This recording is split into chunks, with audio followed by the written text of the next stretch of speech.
कैसे हो? मैं हूँ आपकी हिंदी की टीचर भारती सरोदे। नमस्ते बच्चों।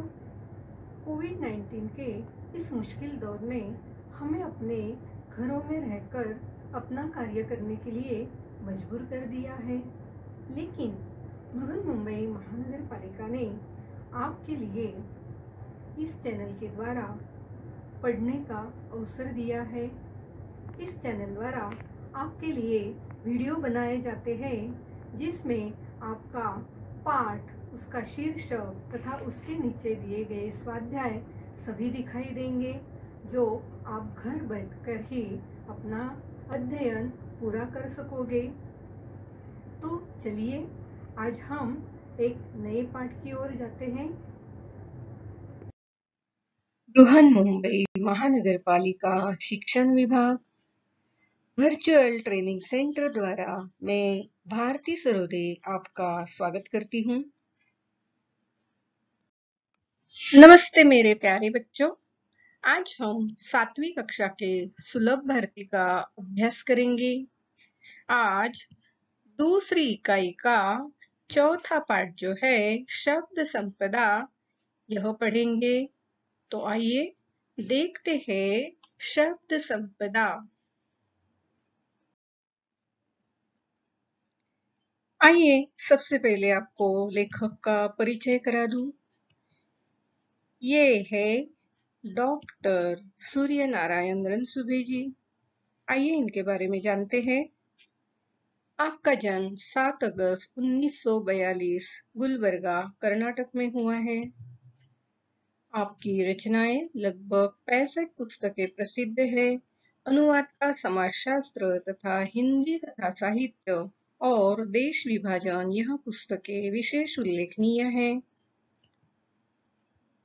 डॉक्टर रणसुभे जी मराठी भाषी हिंदी लेखक हैं।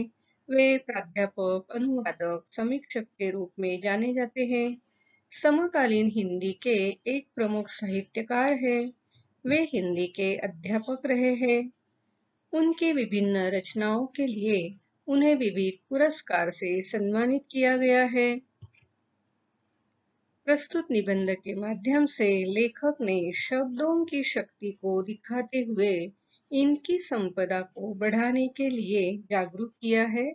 तो आइए देखते हैं पाठ शब्द संपदा। शब्द संपदा, लेखक डॉक्टर सूर्य नारायण रणसुभे।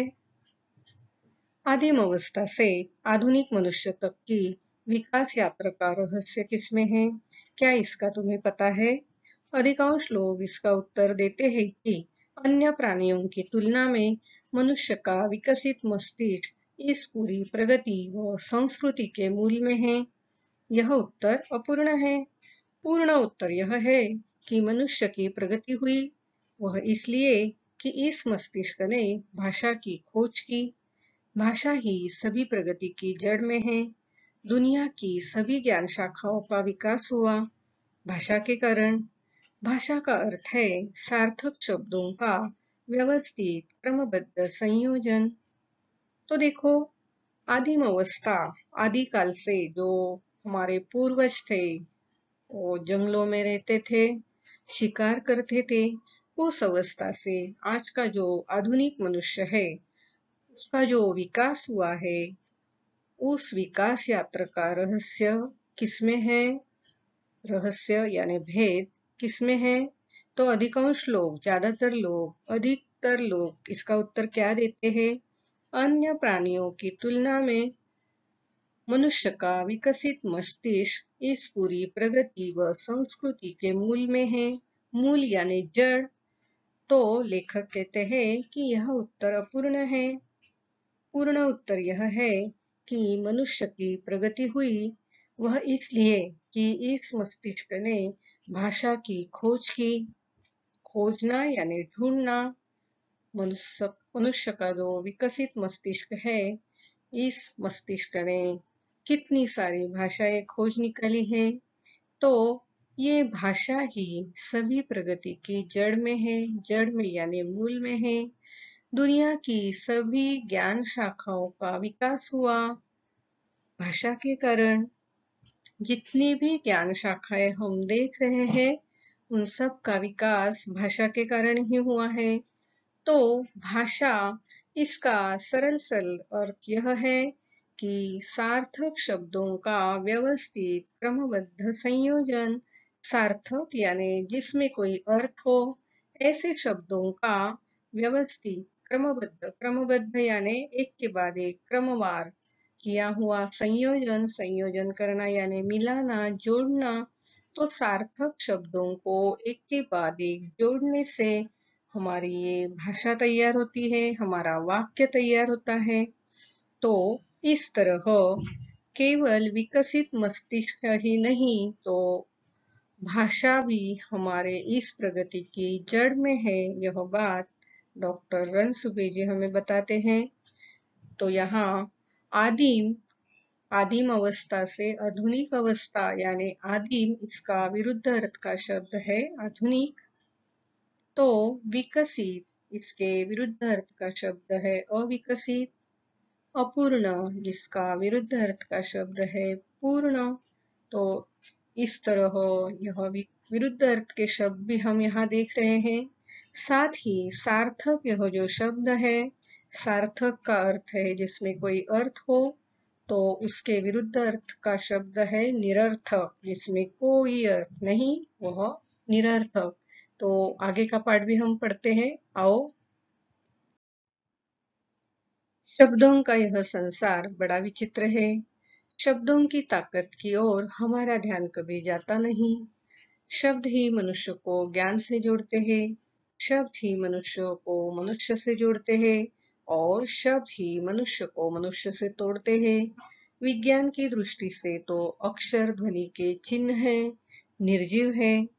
मनुष्य ही उन्हें अर्थ देता है, जीवंत बनाता है। अब शब्द जीवंत हो जाते हैं, तो फिर उनमें मनुष्य के विविध स्वभाव गुण आने लगते हैं। मनुष्य स्वभाव के जितने विभिन्न नमूने हैं, उतने ही शब्दों के स्वभाव के नमूने हैं। तो देखो, ये जो शब्दों का संसार है, बड़ा ही विचित्र है। शब्दों की ये जो दुनिया, संसार यानी दुनिया जो है, विचित्र है। शब्दों में बहुत ताकत होती है, लेकिन हमारा उनकी तरफ कभी ध्यान नहीं जाता। ये जो शब्द होते हैं, ये मनुष्य को मनुष्य से जोड़ते हैं, मनुष्य को ज्ञान प्राप्त कराते हैं, लेकिन कभी-कभी ये शब्द ही मनुष्य को मनुष्य से तोड़ते हैं। देखा जाए तो शब्द क्या है? विज्ञान की दृष्टि से तो अक्षर ध्वनि के चिन्ह है। चिन्ह यानी छाप है। जो अक्षर है, वो जो ध्वनि हम जो बोलते हैं उसके चिन्ह है। वे तो निर्जीव है, बेजान है, उनमें कोई जान नहीं है। लेकिन जब मनुष्य उन्हें बोलता है, तो उन्हें जीवंत बनाता है। जीवंत यानी जीवित बनाता है। जब शब्द जीवंत हो जाते हैं, तो उनमें भी मनुष्य के विविध स्वभाव और गुण आने लगते हैं। यानी कि जो शब्द हम उच्चारते हैं, उसमें अपने स्वभाव का दर्शन होता है। मनुष्य स्वभाव के जितने विभिन्न नमूने हैं, विभिन्न यानी अलग अलग नमूने यानी उदाहरण, तो मनुष्य स्वभाव के जितने भी उदाहरण हैं, उतने ही शब्दों के स्वभाव के नमूने होते हैं। इसका मतलब यही है कि जो भावनाएं मनुष्य शब्दों द्वारा व्यक्त करता है, वही शब्दों को जीवित करता है। तो इस तरह ये जो शब्द है, ये हमारे उच्चारण से ही जीवित होते हैं। यह बात ध्यान में रखना है। आओ आगे बढ़ते हैं। जैसे कुछ लोग औरों को हंसाने का काम करते हैं, वैसे ही कुछ शब्द भी लोगों को हंसाते हैं। जैसे कुछ मनुष्य औरों को हमेशा तकलीफ देते हैं, वैसे कुछ शब्दों के उच्चारण मात्र से सामने वाला व्यक्ति व्यथित हो जाता है। कई बार तो ऐसे शब्दों को सुनकर वह रोने भी लगता है। कुछ लोग बड़े प्रिय होते हैं, वैसे ही कुछ शब्द भी बहुत प्रिय होते हैं। उन्हें बार-बार सुनने की, गुनगुनाने की इच्छा होती है।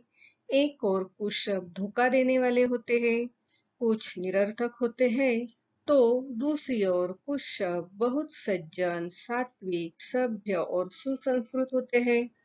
तो देखो, यहाँ लेखक हमें शब्द क्या-क्या काम करते हैं, यह बात बताते हैं। शब्द हमें हंसाते हैं, रुलाते हैं। शब्द हमें तकलीफ देते हैं, तकलीफ यानी परेशानी, पीड़ा देते हैं। तो कुछ शब्द सुनकर व्यक्ति व्यथित हो जाते हैं, दुखी हो जाते हैं। कई बार तो ऐसे शब्द जो पीड़ा देने वाले, तकलीफ देने वाले जो शब्द होते हैं, ऐसे शब्दों को सुनकर व्यक्ति रोने भी लगता है। लेकिन कुछ शब्द बड़े ही प्रिय होते हैं, जैसे कि हमारे तारीफ के शब्द हो या हमारे अच्छे गुणों को बताने वाले शब्द हो। ऐसे शब्द बार-बार सुनने की, उन्हें गुनगुनाने की इच्छा होती है। जो हम कविताएं पढ़ते हैं, गाने सुनते हैं, उनमें जो सुंदर सुंदर शब्द होते हैं, उन्हें गुनगुनाने की इच्छा होती है। तो दूसरी ओर कुछ शब्द जो है वो धोखा देने वाले होते हैं, विश्वासघात करने वाले होते हैं। तो कुछ शब्द तो बड़े ही निरर्थक होते हैं, जिनमें कोई अर्थ ही नहीं होता है। लेकिन इसके बावजूद कुछ कुछ शब्द तो सज्जन होते हैं, सात्विक होते हैं, सभ्य होते हैं और सुसंस्कृत होते हैं। तो ऐसे गुणी शब्द होते हैं, संस्कारित शब्द होते हैं, जो सभ्यता की मर्यादा को जानते हैं, ऐसे सुसंस्कृत शब्द होते हैं। तो ऐसे सारे जो शब्द है, ये शब्दों के अलग अलग उपयोग हम करते हैं। तो हमें इस बात से यह समझना चाहिए कि हमेशा अच्छे शब्दों का ही हमने उपयोग करना है। कुछ शब्द निष्क्रिय बना देते हैं कि कुछ मत करो, जो भाग्य में है वह तो मिल ही जाएगा, नहीं है तो नहीं मिलेगा। न्यूटन ने कहा है कि किसी भी काम की सफलता के लिए 90% परिश्रम, 5% बुद्धि और 5% संयोग की जरूरत होती है। परंतु याद रखें, किसी भी काम को पूर्णत्व देने के लिए 90% कठोर परिश्रम की जरूरत होती है। ऐसे शब्द जो हमें निष्क्रिय करते रहते हैं, उन्हें हमें अपने जीवन व्यवहार से निकाल बाहर करना है। तो देखो, यहाँ लेखक ये भी बताते हैं कि कुछ शब्द जो होते हैं वो बड़े निष्क्रिय होते हैं, हमें निष्क्रिय बना देते हैं। निष्क्रिय यानी क्रियाहीन, कुछ काम करने से दूर रखते हैं। तो कैसे कहते हैं लोग, कुछ मत करो, जो मिलना है वह तो मिलेगा, नहीं है तो नहीं मिलेगा। लेकिन इसके बावजूद न्यूटन क्या कहता है कि किसी भी काम की सफलता के लिए 90% परिश्रम, 5% अपनी बुद्धि और 5% संयोग यानी मिलाप या जोड़ना, इन बातों की जरूरत होती है। लेकिन एक बात तो जाहिर है, एक बात तो हर कदम पर सच है कि किसी भी काम को पूर्णत्व देने के लिए हमें 90% कठोर परिश्रम की जरूरत होती है। कठोर परिश्रम यानी कड़ी मेहनत करने की जरूरत होती है। तो जो शब्द हमें निष्क्रिय करते रहते हैं, उन्हें अगर हम अपने जीवन व्यवहार से निकाल कर बाहर ही कर देंगे, तो जरूर जो काम कर रहे हैं उनमें सफल हो जाएंगे। तो ऐसे निष्क्रिय शब्दों को हमें हमारे जीवन से निकाल देना है। कुछ भाषाओं के शब्द किसी भी अन्य भाषा से मित्रता कर लेते हैं और उन्हीं में से एक बन जाते हैं। जैसे आपके मित्रों में से कुछ ऐसे हैं जो सबसे घुल मिल सकते हैं। कुछ ऐसे होते हैं कि वे औरों से मित्रता नहीं कर पाते। शब्दों का भी ऐसा ही स्वभाव होता है। विशेषकर अंग्रेजी भाषा के कई शब्द जिस किसी प्रदेश में गए, वहां की भाषाओं में घुल मिल गए। जैसे बस, रेल, कार, रेडियो, स्टेशन आदि।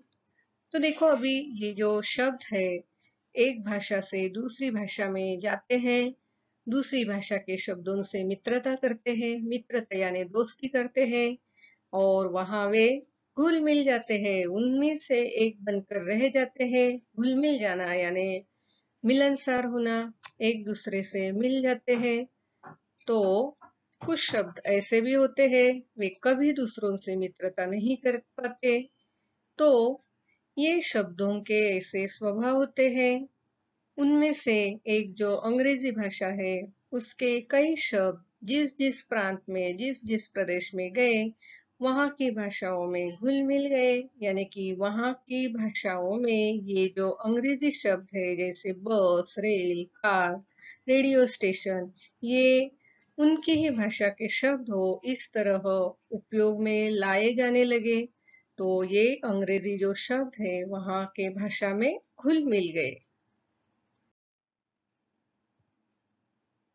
कहा जाता है कि तमिल भाषा के शब्द केवल अपने परिवार द्रविड़ परिवार तक ही सीमित रहते हैं। वे किसी से घुलना मिलना नहीं चाहते। अलबत्ता हिंदी के शब्द मिलनसार है, परंतु सब नहीं। कुछ शब्द तो अंत तक अपना स्वतंत्र अस्तित्व बनाए रखते हैं। अपने मूल रूप में ही वे अन्य स्थानों पर जाते हैं। कुछ शब्द अन्य भाषा के साथ इस प्रकार जुड़ जाते हैं कि उनका स्वतंत्र रूप खत्म सा हो जाता है। तो देखो हमारी जो अलग अलग भाषाएं हैं उनमें से तमिल भाषा जो है वह केवल द्रविड़ परिवार तक ही सीमित है। उनके जो शब्द है किसी और भाषा में नहीं जाते। सीमित रहना यानी मर्यादित रहना। तो हिंदी के जो शब्द है वे बड़े मिलनसार है और निसंदेह हिंदी के बहुत से शब्द मिलनसार हैं, घुल मिल जाने वाले हैं। लेकिन सब शब्द नहीं। कुछ तो शब्द ऐसे हैं जो अंत तक अपना अस्तित्व बनाए रखते हैं। अंत यानी आखिर तक, अस्तित्व यानी मौजूदगी। तो हिंदी के कुछ शब्द जो ऐसे हैं जो अपना स्वतंत्र अस्तित्व बनाए रखते हैं। वे अगर किसी अन्य भाषा में जाना ही हो तो अपने मूल रूप में ही जाते हैं। वह उनमें कुछ बदलाव नहीं होने देते। लेकिन कुछ शब्द जो है हिंदी के वो अन्य भाषा में जाते जाते उनका जो रूप होता है, स्वतंत्र रूप होता है, उसमें बदलाव आ जाता है, जैसे उनका स्वतंत्र रूप खत्म सा हो जाता है। तो इस प्रकार ये जो शब्द है दूसरी भाषा में जाते वक्त अपना रूप बदल लेते हैं। हिंदी में कुछ शब्द ऐसे भी पाए जाते हैं जो दो भिन्न भाषाओं के शब्दों के मेल से बने हैं। अब वे शब्द हिंदी के ही बने हैं। जैसे हिंदी संस्कृत से वर्षगांठ, मांग पत्र, हिंदी अरबी से, फारसी से थानेदार, किताब घर, अंग्रेजी संस्कृत से रेल यात्री, रेडियो तरंग, अरबी फारसी अंग्रेजी से बीमा पॉलिसी आदि शब्द जो है इन शब्दों से ही हिंदी का भी शब्द संसार समृद्ध हुआ है। कुछ शब्द अपनी माँ के इतने लाडले होते हैं कि वे माँ मातृभाषा को छोड़कर औरों के साथ जाते ही नहीं। कुछ शब्द बड़े बिंदास होते हैं। वे किसी भी भाषा में जाकर अपने लिए जगह बना ही लेते हैं। तो यहाँ लेखक बता रहे हैं कि किस तरह दूसरी भाषा से हमारे हिंदी भाषा में शब्द आते हैं और वे यहाँ के ही हिंदी भाषा के ही शब्द हो इस तरह उनका उपयोग किया जाता है। लेकिन हिंदी के कुछ शब्द ऐसे भी होते हैं कि जो हिंदी को छोड़कर अन्य भाषा में नहीं जाते। तो कुछ शब्द जो है बड़े ही बिंदास होते हैं, बड़े निडर होते हैं, उन्हें किसी बात की कोई परवाह नहीं होते। तो ऐसे जो बिंदास शब्द है वो किसी भी भाषा में जाए वहां जाकर अपने लिए जगह तो बना ही लेते हैं। तो यहाँ भिन्न यानी अलग अलग, वर्षगांठ यानी जन्मदिन या सालगिरह, तरंग इसका मतलब है लहर या कंपन, समृद्ध होना यानी फूलना फलना, और बिंदास जिसका मतलब है निर्भय या किसी ही बात की परवाह न करने वाले।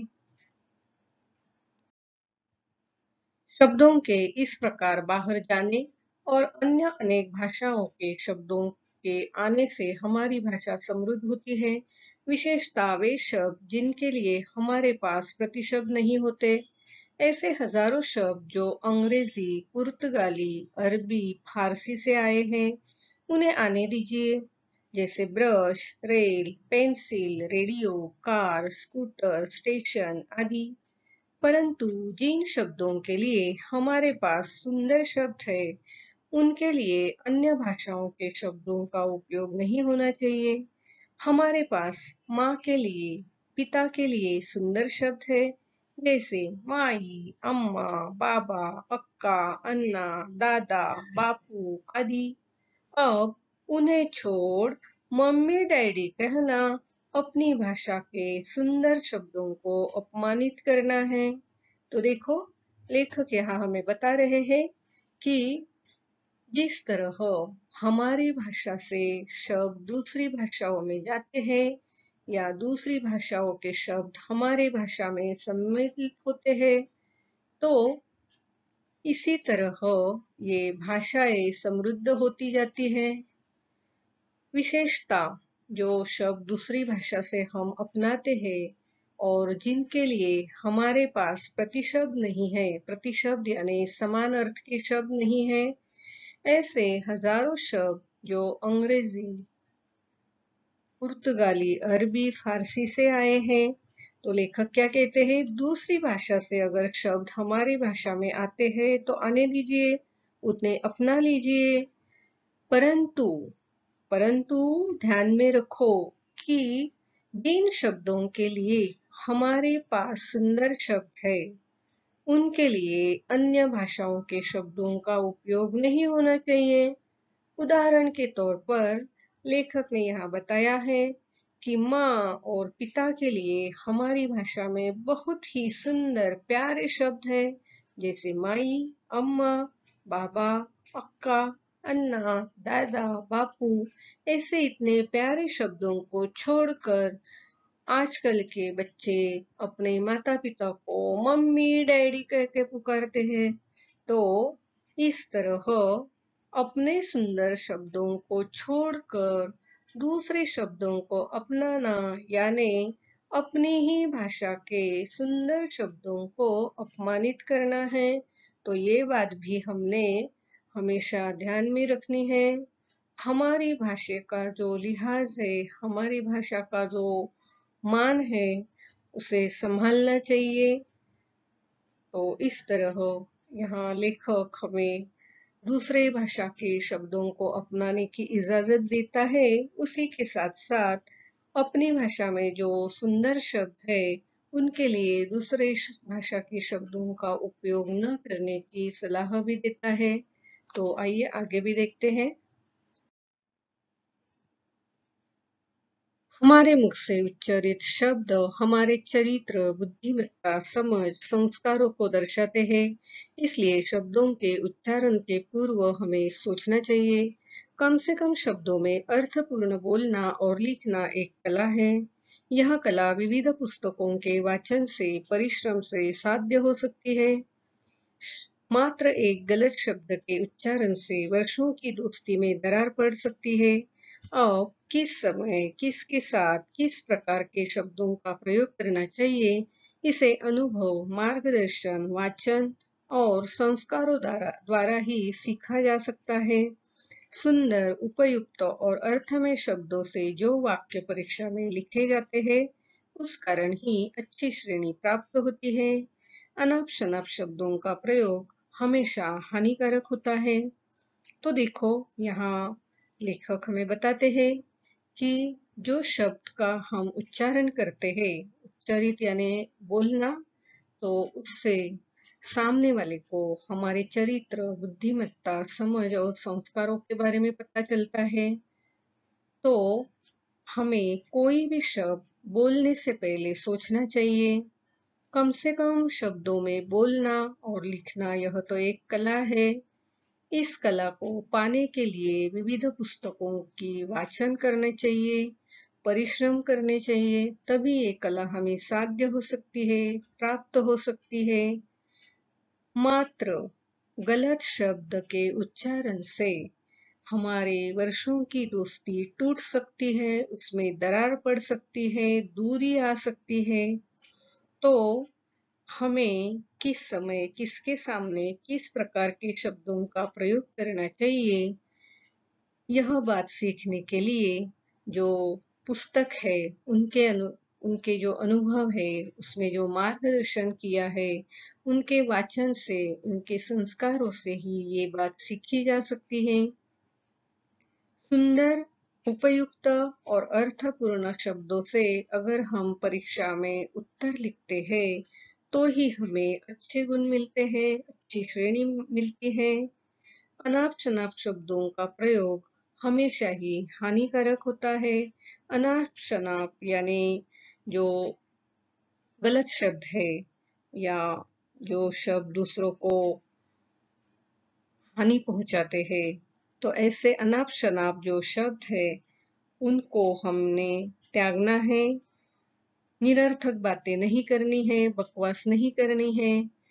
ऐसे अनाप-शनाप शब्दों का प्रयोग हमेशा हानिकारक यानी नुकसानकारक होता है। ये बात हमेशा ध्यान में रखना। प्रत्येक व्यक्ति के पास स्वयं की शब्द संपदा होती है। इस शब्द संपदा को बढ़ाने के लिए साहित्य के वाचन की जरूरत होती है। शब्दों के विभिन्न अर्थों को जानने के लिए शब्दकोश की भी जरूरत होती है। शब्दों का प्रयोग सावधानी से करना चाहिए।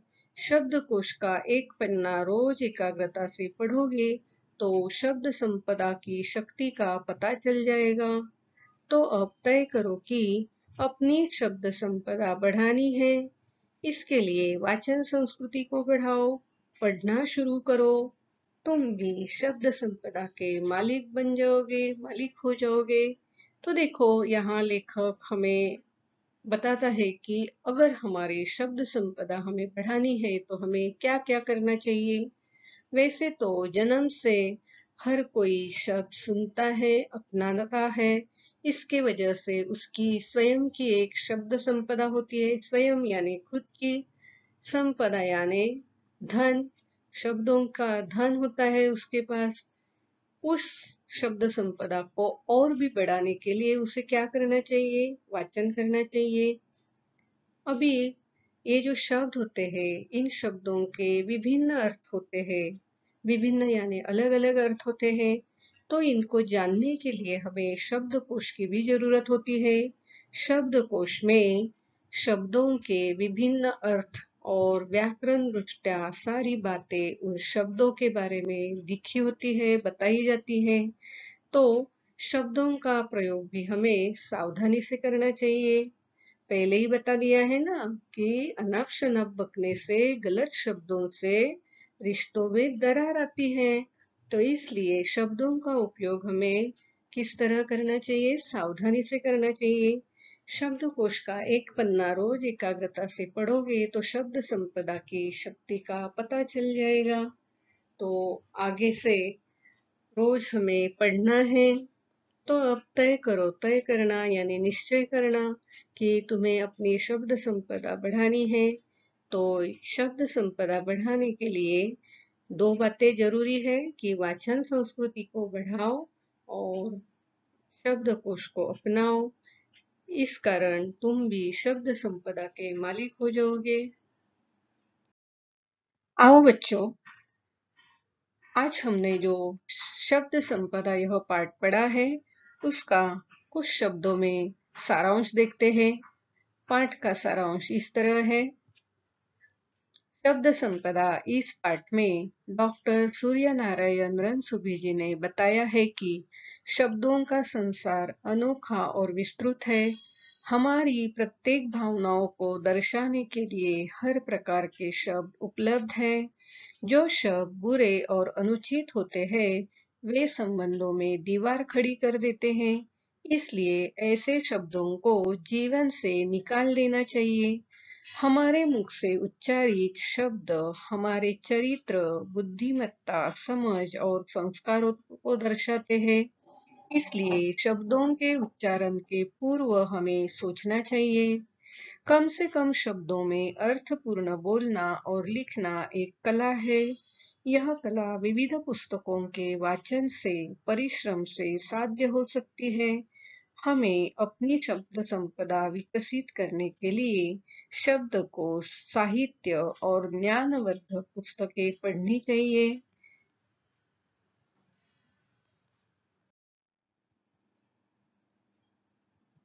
तो बच्चों, आज हमने डॉक्टर सूर्य नारायण रणसुभे जी का शब्द संपदा यह पाठ पढ़ा है। इस पाठ के अंतर्गत और अंत में भी हमारे लिए कुछ स्वाध्याय दिया गया है। तो यह स्वाध्याय हम अगले वीडियो में जरूर पूरा करेंगे। फिर मिलते हैं अगले वीडियो में शब्द संपदा इस पाठ के स्वाध्याय के साथ। मेरा ये वीडियो आपको पसंद आया हो तो जरूर लाइक, शेयर और सब्सक्राइब कीजिए।